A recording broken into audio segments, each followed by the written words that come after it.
Have you ever wondered how farmers and gardeners can improve the quality of their crops without using harmful chemicals?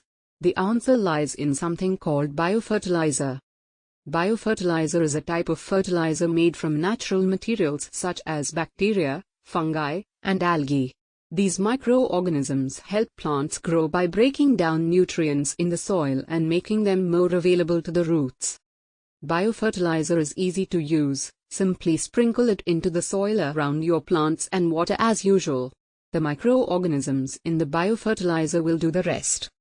Biofertilizer has several advantages over traditional chemical fertilizers. First, it is environmentally friendly, as it does not contain harmful chemicals that can pollute soil and water. Second, it is sustainable, as it uses natural materials that can be easily replenished. And third, it can improve the quality of your crops by promoting healthy growth and increasing yields. Narrator: farmers and gardeners around the world are turning to biofertilizer as a way to improve the health and productivity of their crops. By using this natural and sustainable product, they are not only improving their own harvests, but also helping to protect the environment.